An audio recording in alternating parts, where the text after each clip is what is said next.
بسم اللہ الرحمن الرحیم۔ آج کا ہمارا عمل ہر مقصد میں کامیابی کے لیے ہے۔ آئیے آغاز کرتے ہیں۔ ہمارا آج کا وظیفہ ہر مقصد میں کامیابی کے لیے ہے، اور اگر آپ اس عمل کو جس طرح میں عرض کروں اس ترتیب کے ساتھ کر لیں گے تو انشاءاللہ ہر مقصد میں کامیابی بھی ملے گی۔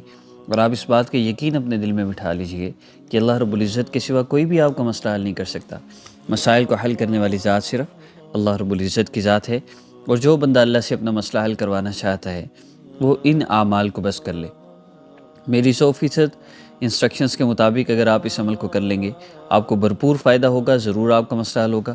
عمل کا آغاز کرتے ہیں۔ اس عمل کو آپ نے صرف ایک مرتبہ کرنا ہے، اور میں آپ لکھ دیتا ہوں، ایک مرتبہ کرنا ہے۔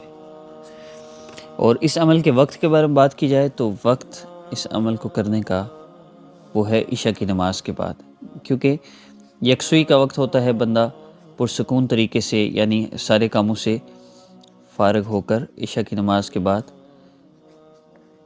اس عمل کو آپ کر سکتے ہیں۔ اور یہ عمل مخصوص ایام کے حوالے سے بات کی جائے تو مخصوص ایام میں نہیں کر سکتے، مخصوص ایام میں اس عمل کو آپ نے نہیں کرنا۔ اور جگہ کے بارے میں بات کی جائے تو جگہ، بہترین جگہ اس کی وہ مصلی ہے۔ مصلی پر بیٹھ کر، اور اگر آپ بیمار ہیں، آپ بیٹھ کے کرسی پہ نماز پڑھتے ہیں، آپ کے لیے مصلی پر بیٹھنا ممکن نہیں ہے، تو آپ زمین پر بیٹھ کے عمل اس کو نہیں کر سکتے، کرسی پہ بیٹھ کے کر لیں۔ بستر میں بیٹھ کے بھی آپ اس عمل کو کر سکتے ہیں۔ اب عمل کی ترتیب بہت آسان ہے، صرف دو چیزوں کا آپ نے خیال رکھنا ہے۔ ایک، آپ نے نماز کی پابندی کرنی ہے، 5 وقت نماز کا اہتمام ہو۔ نماز کی پابندی بہت ضروری ہے، یاد رکھیے۔ دیکھیں، جب اللہ رب العزت کو ہم پکارتے ہیں تو اللہ رب العزت ہمارا مسئلہ ضرور حل فرماتے ہیں۔ مسئلہ حل اس لیے نہیں ہوتا کہ جب اللہ ہمیں بلاتے ہیں ہم نہیں جاتے، اور ہم پھر وظیفے پہ وظیفے کرتے رہتے ہیں، اللہ کو پکارتے رہتے ہیں، ہمارے مسئلے تو نہیں حل ہو سکتے نا۔ اللہ رب العزت سے اپنے مسائل کو حل کروانا ہے تو ان اعمال کا اہتمام ضروری ہے۔ نماز کی پابندی کرنی ہے، اور دوسرا کام وہ گناہوں سے اپنے آپ کو بچانا ہے۔ 100% گناہوں سے آپ نے اپنے آپ کو بچانا ہے۔ دیکھیں، ہم انسان ہیں، بشرط انسان گناہ ہو جاتے ہیں، یعنی کہ ہم مستقل 100% ہم گناہوں سے بچ جائیں۔ ہو جاتے ہیں گناہ، انسان ہیں، لیکن التائب من الذنب کمن لا ذنب لہ، گناہوں سے توبہ کرنے والا ایسے ہے جیسے اس نے گناہ کیا نہیں۔ جب گناہ ہو جائے فوری توبہ کر لیں، گناہ ہو جائے فوری توبہ کر لیں۔ آپ کو پتہ ہے 1 پہر، 2 پہر، 3 پہر فرشتہ انتظار کرتا ہے۔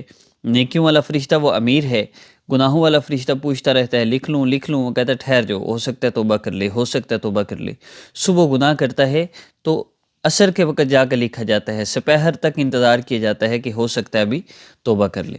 اس لیے جب گناہ ہو جائے، دیکھیں بعض اوقات انسان کو ایڈکشن ہوتی ہے کوئی گناہ کی، موویز دیکھنے کی، سانگ سننے کی، تو کوشش کریں پوری کہ نہ ہو سکے۔ لیکن اگر شیطان حاوی ہو جائے، اور یہ زیادہ تر نماز میں سستی کرنے کی وجہ سے، وہ محنت کرتا ہے کہ اس طرح نماز میں سستی کر لے، اور جب بندہ نماز میں سستی کر لیتا ہے شیطان اس پہ حاوی ہو جاتا ہے، شیطان اس پر حاوی ہو جاتا ہے۔ اور حدیث مبارکہ میں آتا ہے کہ شیطان کو امید لگ جاتی ہے کہ بس میرے قابو آ جائے گا، انہوں میں اور پھاڑ لاں گا۔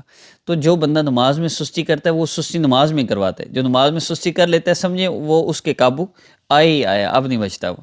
تو نماز کی پابندی کرنا ہے، اور گناہ ہو جائے تو فوری توبہ کر لینی ہے۔ اللہ جی میں نے آپ کی نافرمانی کر دی، میں نے گناہ کر دیا، اللہ مجھے معاف فرما دے، اللہ سے آپ نے توبہ کر لینی ہے۔ تو ان 2 چیزوں کا آپ نے خاص طور پہ اہتمام کرنا ہے، نماز کی پابندی اور گناہوں سے بچنا۔ اب عمل کی ترتیب سن لیجئے۔ پہلا کام آپ نے جو ہے نا، وہ جو عمل کرنا ہے وہ آپ نے عشاء کی نماز کے بعد سورہ فاتحہ 7 بار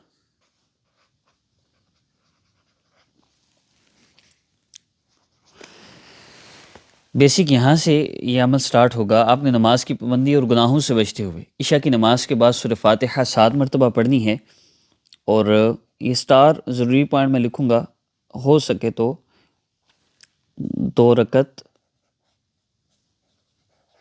نفل حاجت کی نیت سے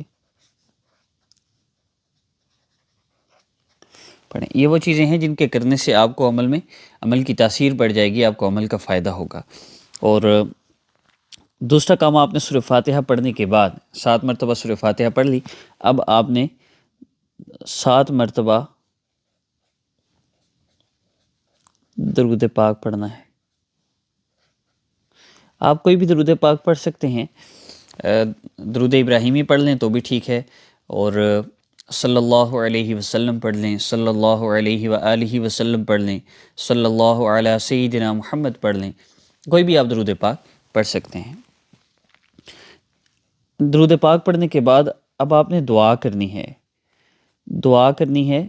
اور کم از کم 5 منٹ، یہ ابتدا ہے، کم از کم 5 منٹ دعا ابتدا ہے۔ جس دن آپ کا ہمارے چینل پر اپلوڈ ہونے والے اعمال وظائف کرتے ہوئے جس دن آپ کی دعا 5 سے 10 15 20 منٹ اور 30 منٹ پہ پہنچ گئی، وہ آپ کے مسائل کا آخری دن ہوگا۔ ناممکن سی بات ہے ہماری دعائیں لمبی ہو جائیں اور ہمارے مسئلے حل نہ ہوں، ایسا نہیں ہو سکتا۔ دعا کم از کم 5 منٹ لازمی آپ نے کرنی ہے، اور میں آپ سے درخواست کروں گا وظیفے نہ بڑھائیں، دعا بڑھائیں۔ دعا، لوگ وظیفے پہ وظیفے کرتے جاتے ہیں، دعا کا خیال ہی نہیں ہوتا۔ اور میں آپ لوگوں کو آپ کے مسائل کا یقینی حل بتا رہا ہوں۔ وظیفوں کی تو برمار ہے، وظیفے کرنے ہیں تو دوڑ لگا کے رکھیں، لیکن مسئلے حل نہیں ہوں گے وہاں۔